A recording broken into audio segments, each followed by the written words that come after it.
आपको बता दें कि आज ही कामाख्या क्लिनिक का उद्घाटन हुआ है और यहाँ पे डॉक्टर रजनीकांत तिवारी जी बैठेंगे और यहाँ पे मरीजों का उपचार करेंगे। बता दें कि आज हमारे साथ पिंटू जी हैं और पिंटू जी को हम लेके चलेंगे अपने साथ और इनसे जानेंगे कि कहाँ कहाँ क्या व्यवस्था है। बहुत बहुत स्वागत है सर। नमस्कार सर, आपको भी, आपके चैनल को भी बहुत बहुत धन्यवाद। हम चाहेंगे कि आप अपने कामाख्या क्लिनिक का विशेषता बताते हुए, ठीक है, हमें ये दिखाइए कि कहाँ पे क्या मतलब विधि। देखिए, सबसे पहले तो ये क्लिनिक जो खोला गया है ये गरीब मरीज का सेवा करने के लिए खोला गया है और इसका उद्देश्य एक ही चीज़ है कि बेहतर से बेहतर सुविधा दे सके और इलाज किया जा सके। जी ठीक है। पहला चैम्बर आप देख रहे हैं, ठीक है। इस चैम्बर में आप जब इन कीजिएगा, ठीक, डॉक्टर मोहम्मद आलमगीर सर। अच्छा, स्वागत है सर। आपको बता दें कि डॉक्टर आलमगीर सर यहाँ पे हैं और ये स्त्री एवं प्रसूति रोग विशेषज्ञ हैं। सर कैसा लग रहा है? अच्छा बिल्कुल अच्छा लग रहा है। अच्छा लग रहा है। क्या यहाँ पे उपचार होगा मरीजों का बढ़िया से? बिल्कुल।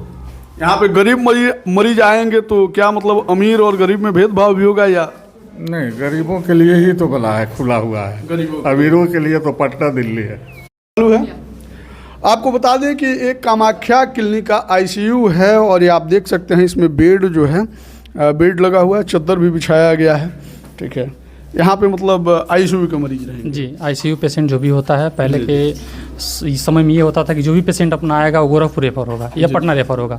आईसीयू का बेहतर यहाँ पे सुविधा नहीं हो पाता है, बेहतर इलाज नहीं हो पाता है, जिसके तहत ये आईसीयू यहाँ पे डाला गया है। आपको बता दें कि ये जो है ऑपरेशन थिएटर है। हमारे साथ पिंटू जी हैं, यही बताएंगे कि एक कामाख्या क्लिनिक का ये ऑपरेशन थिएटर है। क्या है? जी देखिए, ये इसको ओटी बोला जाता है, इसको ऑपरेशन थिएटर बोला जाता है, ठीक है। ऑपरेशन थिएटर में पेशेंट को आने के बाद से, ठीक है, किसी समस्या कोई परेशानी ना हो, ठीक है, हर चीज़ बेहतर से बेहतर तरीके का हो सके और बेहतर सुविधा दिया जा सके और जो भी हमारा पेशेंट यहाँ पे आए, ठीक है, एकदम बिल्कुल सही इलाज पाकर खुश हो और अपने पैरों पे खड़ा होकर अपने घर जा सके, स्वस्थ होके जाए। इस वक्त हम मौजूद हैं बस स्टैंड राजेंद्र नगर गोपालगंज में, वार्ड नंबर 22 पड़ता है। और बता दें आज हमारे मौजूदगी का कारण ये है कि यहाँ पे कामाख्या क्लिनिक का उद्घाटन हुआ है। बता दें कि यहाँ पे डॉक्टर रजनीकांत तिवारी जी की उपस्थिति में मरीजों का इलाज किया जाएगा, रोगों का निदान होगा। बता दें कि Tiwari ji general and physician हैं और इनसे तमाम रोगों पे भी चर्चा करेंगे और इस क्लिनिक के खुलने के उद्देश्य पे भी बातचीत करेंगे। बहुत बहुत स्वागत है सर। बहुत बहुत धन्यवाद आपको और आपके चैनल के माध्यम से आपके जितने भी दर्शक हैं उनको भी बहुत बहुत धन्यवाद। तिवारी जी, ये जो गोपालगंज में जो आपकी क्लिनिक ओपन हुई है, उद्देश्य क्या है? देखिए, मेन उद्देश्य तो ये है कि यह क्लिनिक हमारे भाई समान छोटे भाई हैं पिंटू जी, उनके सहयोग से हम लोग एक क्लिनिक डाले हैं और उद्देश्य किसी भी क्लिनिक का या किसी भी हॉस्पिटल का, मैं ये सारे डॉक्टर लोगों से अनुरोध करता हूँ कि अगर आप क्लिनिक या हॉस्पिटल खोल रहे हैं तो इस उद्देश्य के साथ ज़रूर खोलिए कि अगर कोई गरीब रहता है तो उसका निःशुल्क इलाज हो, अगर कोई उचित चिकित्सा से वंचित है तो उसका निःशुल्क इलाज हो। और हमारा मतलब पर्सनल ये उद्देश्य है कि मैं इस हॉस्पिटल में आ रहा हूँ, अगर वैसे लोग आ रहे हैं जो पैसे के अभाव में, जिनका उचित चिकित्सा नहीं हो रहा है, पैसे के अभाव में अपना दम तोड़ दे रहे हैं, पैसे के अभाव में वो एक जगह से दूसरे जगह रेफ़र हो रहे हैं तो नहीं जा रहे हैं, वैसे लोगों का सहयोग किया जाए, वैसे लोगों को देखा जाए, अपने स्तर से जितना भी हो जाए या मेरे स्तर से जितना मुझे जानकारी है या मुझे कहीं उनको ऐसा लगता है कि कहीं भेजने से ठीक हो जाएंगे, उनका सहयोग किया जाए। मेरा पर्सनल उद्देश्य और इस क्लिनिक का उद्देश्य ये है। डॉक्टर साहब, जो आजकल के जो डॉक्टर्स हैं, ठीक है, सबको नहीं बोला जा सकता है, लेकिन कुछ इसको व्यवसायीकरण कर दिए हैं इसका, ठीक है। व्यवसायीकरण होना चाहिए, नहीं होना चाहिए?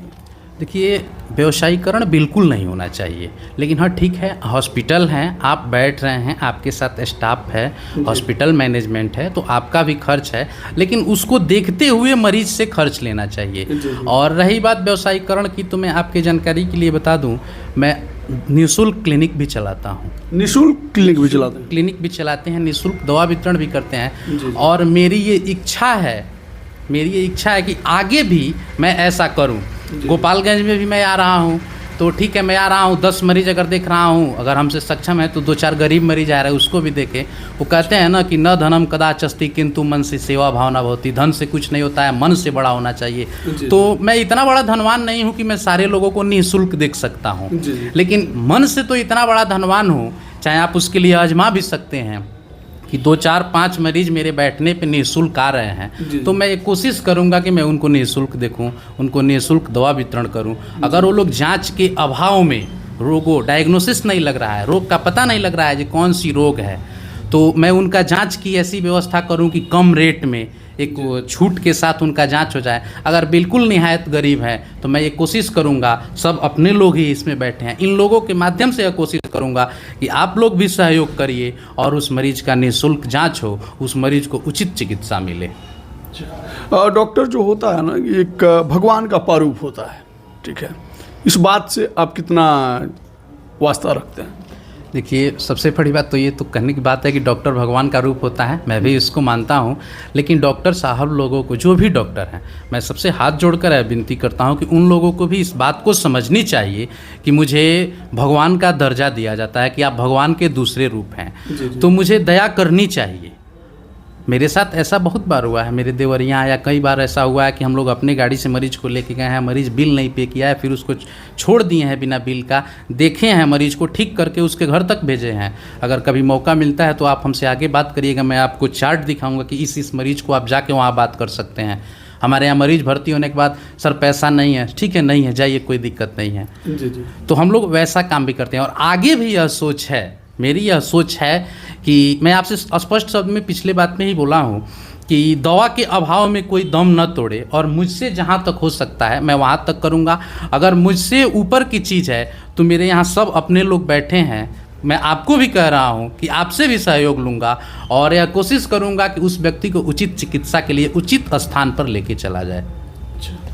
अच्छा डॉक्टर साहब, आखिरी सवाल आपसे ये करेंगे कि ये जो आपकी कामाख्या क्लिनिक है, यहाँ पे कौन कौन सी व्यवस्था अभी उपलब्ध है? देखिए, कामाख्या क्लिनिक में जनरल ओपीडी डेली होगी, गायनी ओपीडी की हम लोग चक्कर में हैं कि ये डेली हो, और कई डॉक्टरों से हम लोगों की बातचीत भी हो रही है कि गायनी ओपीडी डेली हो। बाकी हम लोगों की ओटी है, ऑपरेशन थिएटर है, उसमें ऑपरेशन होगा। हम लोग 1-2 सर्जन से भी बात किए हैं जो यहाँ अवेलेबल रहेंगे, और उसके साथ साथ ऑर्थोपेडिक्स के लिए हम लोग कोशिश में हैं कि जल्द ही ऑर्थोपेडिक्स का काम चालू किया जाए। सीआरएम के भी प्लानिंग में है हम लोग की ऑर्थो की सर्जरी कराया जाए, क्योंकि ऑर्थो के 1-2 सर्जन हमारे रिश्तेदार हैं, मित्र हैं, उन लोगों से भी बातचीत हो रही है, वो लोग यहाँ आएंगे और अपना सर्जरी करेंगे। तो अभी तो हम लोग इसको धीरे धीरे शुरू से चालू किए हैं कि यहाँ पे सर्जरी, जनरल सर्जरी कराया जाए, जनरल ओपीडी हो, लेकिन ऐसा लगता है कि आने वाले 2-3 महीने 4 महीने में हम लोग इस कोशिश में रहेंगे कि इसको आयुष्मान से भी जोड़ा जाए, और उसके बाद इसमें सारे फैकल्टी को धीरे धीरे 1-2 साल के अंदर ऐड किया जाए। ये थे हमारे साथ डॉक्टर रजनीकांत तिवारी जी, जो कि कामाख्या क्लिनिक में बैठते हैं।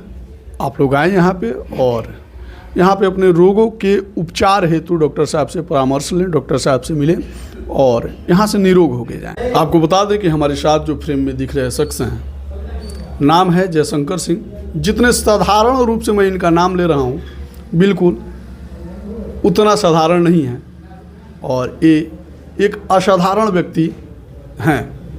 आपको बता दें कि एक कुशल समाज सेवी के साथ साथ हाल फिलहाल में इनके ऊपर और भी जिम्मेदारियां बढ़ गई हैं। बीजेपी यानी कि भारतीय जनता पार्टी के एक सच्चे कार्यकर्ता के रूप में भी इनकी पहचान की जा रही है। बता दें कि इनके समर्थक तो ये भी बोलते हैं कि गोपालगंज सदर सीट से इस बार इनकी प्रबल दावेदारी है। तो आज नेताजी से बात करेंगे, ठीक है, एक समाज सेवी से बात नहीं करेंगे आज। सबसे पहले तो स्वागत करेंगे आपका। जी, आपका भी स्वागत है, बहुत बहुत धन्यवाद, नमस्कार। आज आप कामाख्या क्लिनिक में पहुंचे हुए हैं। पहले समाज सेवी थे तो ज़्यादा जिम्मेदारी नहीं थी, वही जिम्मेदारियां आपके ऊपर थी, जहां सेवा करना है, जहां जिसकी मदद करनी है करते थे। अब एक और चीज़ आप में ऐड हो गया है कि आप भारतीय जनता पार्टी के एक सच्चे सिपाही के तौर पे जाने जा रहे हैं, और गोपालगंज सदर सीट से भी आपकी एक प्रबल दावेदारी मानी जा रही है आपके समर्थकों के अनुसार, ठीक है। हालांकि इसकी पुष्टि नहीं है, ठीक ना। हाल फिलहाल में दिलीप जायसवाल जी ने आपको भारतीय जनता पार्टी से सम्मान ज्वाइन भी कराया है, जैसे कि हमने आप लोगों को अपडेट दिया भी था। आप यहाँ कामाख्या क्लिनिक में पहुँचे हैं, इसका उद्देश्य क्या है और क्यों पहुँचे हैं? हर जगह आपकी उपस्थिति होती नहीं है। नहीं, जहाँ हमें पता चलता है कि इस सेवा भाव से कुछ कार्य किए जा रहे हैं और सेवा भाव से कुछ लोग आगे आने की इच्छा रखते हैं, कार्य करते हैं, तो उनके हमें पता चलता है, अगर बुलाया जाता है हम जाते हैं। तो यहाँ हमें मालूम चला आज ये कामाख्या हॉस्पिटल क्लिनिक खुला, आए और अच्छा लगा। यहाँ के डॉक्टर्स लोग जो हैं जी अनुभवी हैं और हमारे हिसाब से लोगों का बढ़िया से ही लोग इलाज कर पाएंगे, ये हमारी। जी पटना में काफ़ी लोगों का ट्रीटमेंट कराए हैं, यहाँ पे भी गरीबों का ट्रीटमेंट होगा कि नहीं होगा? हाँ, अभी तो डॉक्टर साहब से हमारी इसी पे चर्चा हो रही थी। जी। डॉक्टर साहब आप गरीब लोगों का इलाज अच्छे से करेंगे, अच्छे से, मतलब ये नहीं गरीब का इलाज होना है, गरीब का इलाज और अच्छे से होना होता है, क्योंकि वो गरीब है। अमीर तो कहीं भी अपना इलाज करा लेगा, गरीब को कोई पूछता नहीं है। यानी एक बड़े शायर की एक लाइन है, ठीक है, कि सियासत भी कुछ लोगों पे इस कदर एहसान करती है कि आंखें ले लेती है और चश्मे दान करती है, ठीक है। ऐसी फितरत नहीं है आप लोगों की। नहीं, बिल्कुल नहीं।